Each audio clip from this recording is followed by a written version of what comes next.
네, 오늘은 책입니다. 셀리 리더의 흐르는 강물처럼.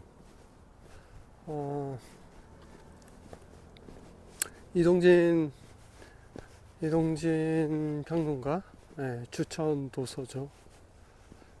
그래서 읽게 됐는데 지금 제 앞에 책이 없어서 그냥 기억나는 대로.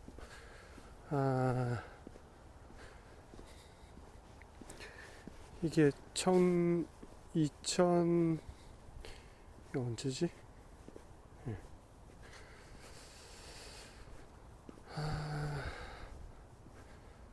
굉장히 상도 많이 받고, 베스트셀러 1위, 뭐 영화화도 지금 될 예정이고 34개국의 번역이 출간됐고, 이렇게 돼 있네요. 이 이야기는 숨가쁘게 벅찬 사랑의 여정이다. 예.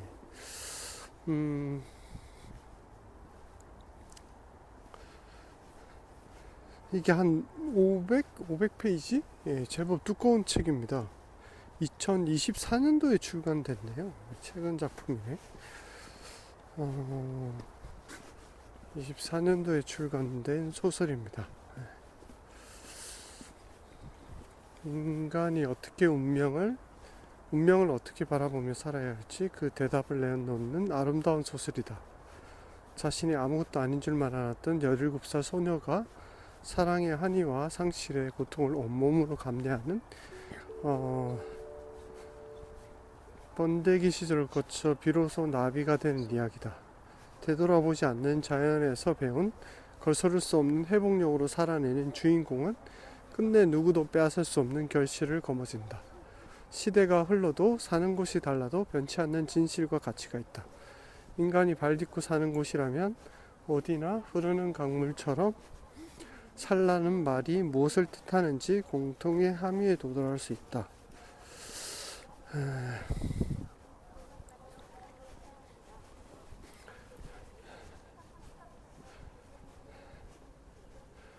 이게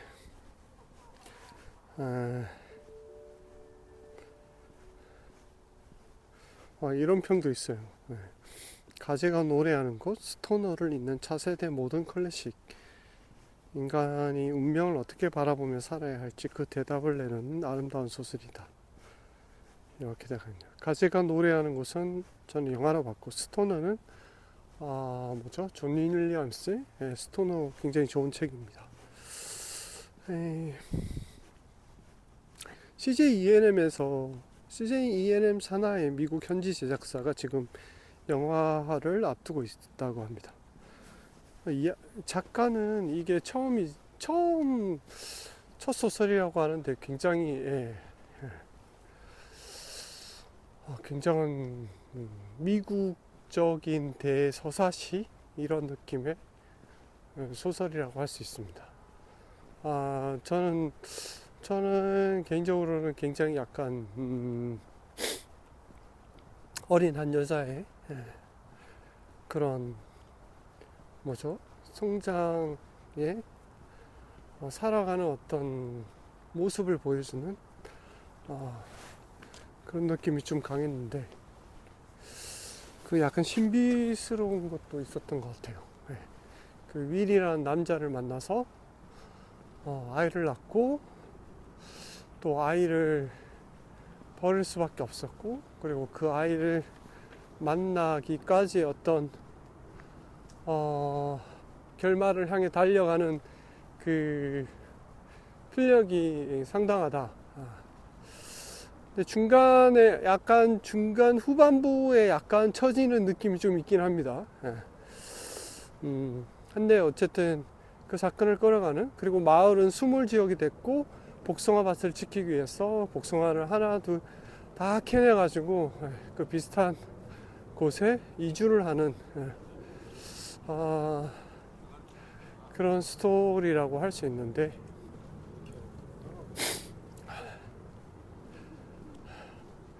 이게 어쨌든 제법 두꺼운 책인데도 불구하고 읽다 보면 쭉쭉 진도가 잘 나가는 그런 책이라고 할 수 있습니다. 아, 아까 스토너 얘기가 잠시 했었지만 뭐 앵무새 죽이기라도 랑도 좀 비슷하다는 얘기도 있습니다. 그 앵무새 죽이기는 사실 미국의 어떤 대표적인 소설이라고 할 수 있습니다. 그 흑인과 어떤 차별, 그리고 그 한 가족을 이루는, 지금 기억 잘 안 나는데 그런 모습들인데, 여기도 그 한 마을의 농장을 가꾸면서 이 소녀는 엄마와 뭐 친척이 갑자기 교통사고로 죽었고, 여자 혼자서 농장을 가꾸는 아버지와 동생과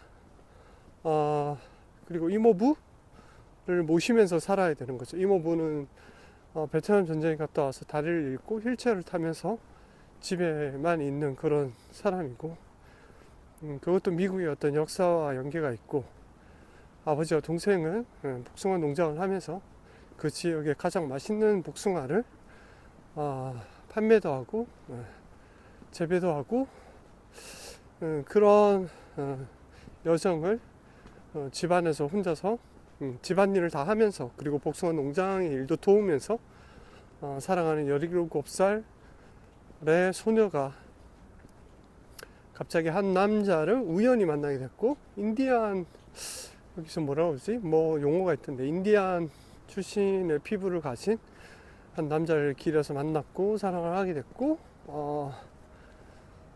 아이를 가졌는데, 그리고 그 옆집에 홀로 사는 할머니가 하나 있죠. 할머니 별로 말이 없는데 마을에서 별로 인정받지 못하는 그런 삶을 살고 계신 할머니가 있고, 그 다음에 이 인디안을 약간 혐오하는 그 시대적인 분위기가 있어서 인디안을 막 잡으려는 현상금을 걸고 마을에서 그런 일들이 막 벌어집니다. 그러다가 결국 이 남자를 좋아했던 남자가 남자와 산속에서 서로 사랑을 나누고 했는데 어느 날 죽게 되죠. 마을 사람들에서 동생에 의해서 죽었다고 했는데, 그러면서 이 빅토리아라는 여자는 유일의 죽음을 보면서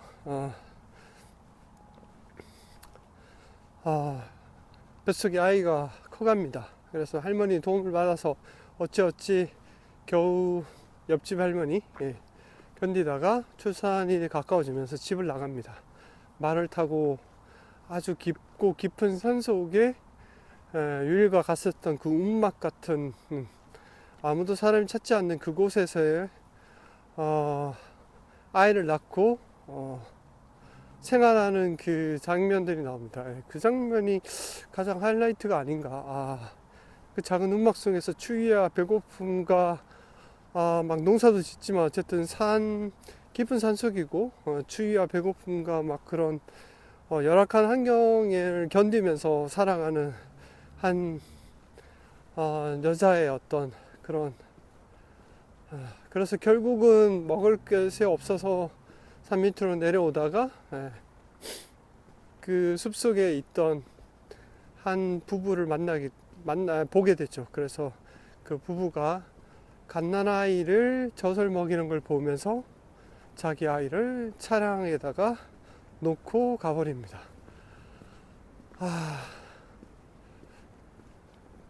그리고 홀로 이제 살아가면서 아이가 생각날 때마다 그 숲에 와서 돌멩이를 하나씩, 그래서 12개째 돌멩이를 거기다가 그 숲에 나무 그루트기 같은데 거기다 올려놨을 때 어느 날 가봤더니 커다란, 그때 그 여자 부부 중에 그 여자가 복숭아를 하나 놔두고 갔죠. 거기 그 그루트기에다가 그 복숭아를 먹으면서 허기를 달랬고, 그 자리에 돌멩이 12개를 12년 동안 올려놨는데 어느 날 그 12개 돌 위에 복숭아 크기의 돌이 하나 올려져 있었습니다. 이게 자기 아들의 어떤 느낌이 강하죠. 그러면서 마을이 댐 건설 때문에 잠기게 되고 마을을 떠나야 했고, 마을 사람들한테 땅을 팔았다는 이유로 심한 질책을 받으면서 복숭아 나무를 살리기 위해서 한 교수와 함께 복숭아를 옮겨서 심게 됩니다. 네. 그리고 거기서 친한 여자를 하나 만나서 잘 지내는 부분이 이 부분이 이제 약간 좀 지루하지만, 그러다가 자기 아들을 이제 찾아가게 되죠. 그리고 맨 마지막 부분은 그 아이를, 자기 아이를 키웠던 그 엄마의 어떤 편지, 일기 같은 글을 읽게 됩니다. 그리고 마지막에 아이를 만나러 가는 과정에서 끝이 나는 그런 소설입니다. 약간 스케일이 있죠. 스케일 장대하고, 아까 그 산속에서의 장면이 가장 인상적이지 않았나, 저는 그렇게 보고, 그 흐르는 강물처럼은 사실 그 죽은 윌이 자기가 인디안 혈통을 가졌다는 이유로 어딜 가든 사실 사람들한테 배척받고 어디를 도망가도 사실 다 마찬가지라면서 할아버지가 얘기해 주신 흐르는 강물처럼 그냥 자연스럽게 흘러가면서 살겠다라는, 거기서 제목이 나온 것 같습니다. 대자연의 풍광이라든지 거기 강이 흐르는 어떤 물의 이야기라든지 이런 것들이 굉장히 잘 묘사가 잘 되어 있습니다.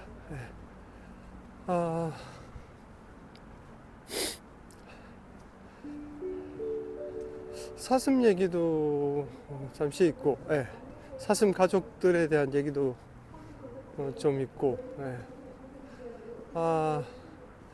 저는 어쨌든 스토너 서턴 존 윌리엄스 맞나? 이제 이름도 기억 안 나네.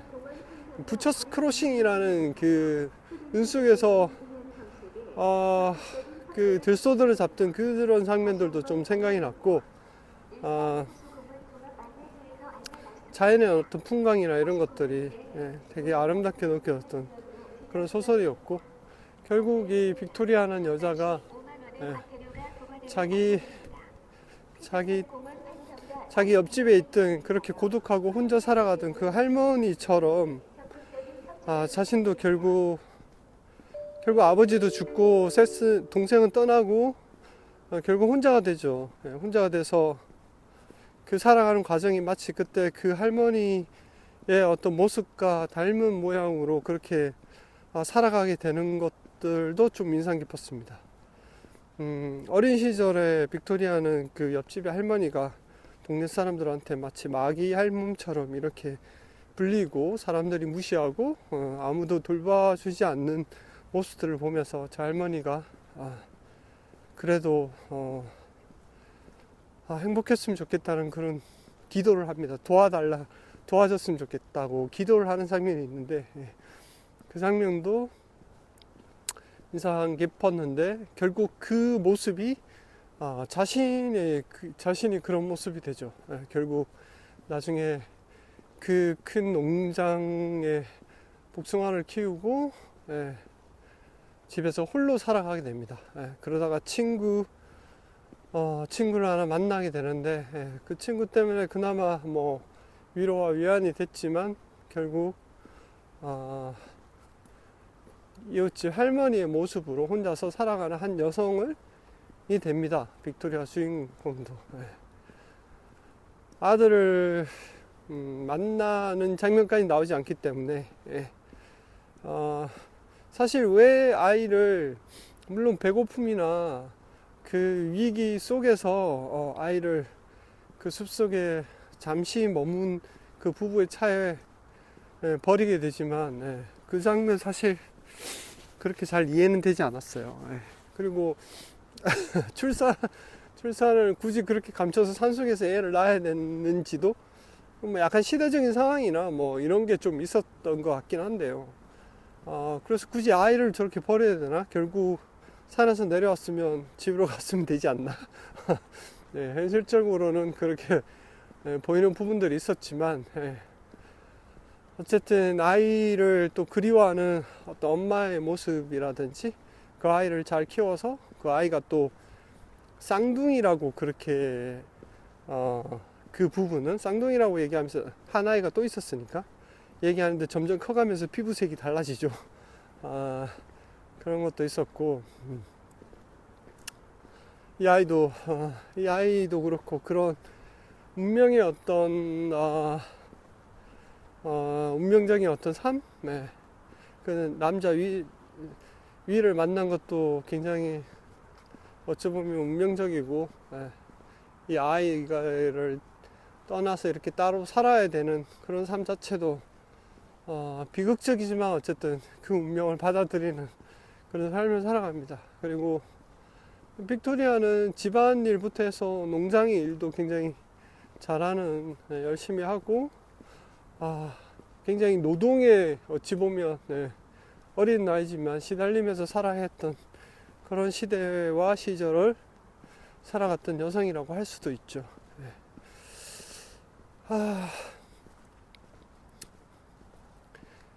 그래서 한 여성의 어떤 그런 측면, 네, 삶을 살아가는 어떤 모습, 저는 계속 그 이웃집 할머니와 되게 오버랩이 많이 되는 것 같아서, 네.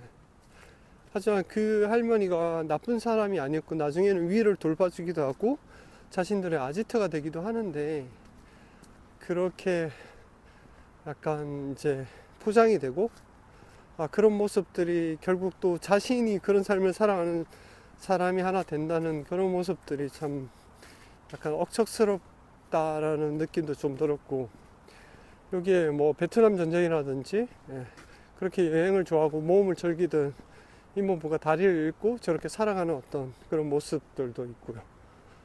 그 동생이 계속 말썽을 피우는, 사고를 치는 그런 모습들도 있고, 아버지도 자신이 돌아왔을 때 이미 노쇠해진 상태에서 얼마 후에 돌아가시게 되죠. 결국 남은 건 혼자고, 이웃들과 그렇게 교류를 하거나 그렇게 살지도 못했고, 하지만 절친했던 친구가 한 명 생기면서 그나마 이 이야기를 끌어갔던 것 같습니다.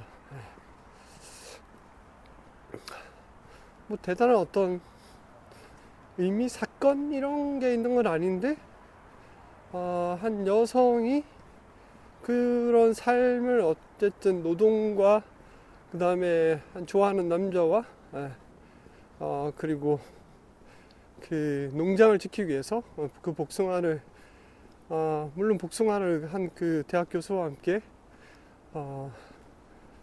복숭아를 옮겨 심었으니까 다시 복숭아가 제대로 열리게 하기 위해서 노력하는 그런 부분들도 나옵니다. 그리고 또 인상 깊었던 건 윌이 그 동물이 아픈 동물을 이렇게 손으로 만져서 살려내는 그런 장면들이 있는데 좀 신비롭습니다. 인디언이라는 그런 게 있어서 그런지 모르겠지만 윌은 그렇게 생명을 살려냅니다. 그리고 빅토리아가 혼자서 아이를 산속에서 낳았을 때도 아이가 움직이지 않자 갑자기 윌이 약간 환영처럼 나타나죠. 그래서 아이가 또 살아나는 그런 장면을 보게 됩니다. 윌은 그래서 뭔가 그런 사람을 살리는, 생명을 살리는 그런 좋은 기운을 가지고 있는 사람이라는 느낌이 좀 들었습니다. 그 부분이 뭔가 좀 신비로워서, 이건 사실 빅토리아의 고백으로 시작되는 소설이기 때문에 초반을 좀 읽다가 저 장면이 굉장히 신비롭겠구나, 윌은 되게 어떤 인물일까 이런 궁금증이 막 생기는데 갑자기 초반부에서 윌이 죽어버리니까 그래서 이게 어떻게 가려고 남녀 주인공인데 갑자기 남자가 없어졌죠. 어떻게 가는가 싶었는데, 그걸 어쩌면 비극의 고통의 어떤 스토리를, 역경을 헤쳐나가는 한 여성을 그려내고 있다고 볼 수도 있겠습니다. 이제 마무리해야 돼서, 흐르는 강물처럼은 읽으면 잘 읽힙니다. 글이 잘 읽히고 존 윌리엄스처럼 진짜 약간 디테일한 묘사 이런 것들이 굉장히 뛰어나다고 볼 수 있습니다. 그래서 추천드리고요. 간만에 약간 정통적인 그런 소설의 형식을 가지고 있기 때문에 어렵지 않고 술술 익힌다. 그러면서 장점이 있는 소설이다. 이렇게 얘기 드릴 수 있을 것 같습니다. 오늘은 소설 흐르는 강물처럼이었습니다. 안녕.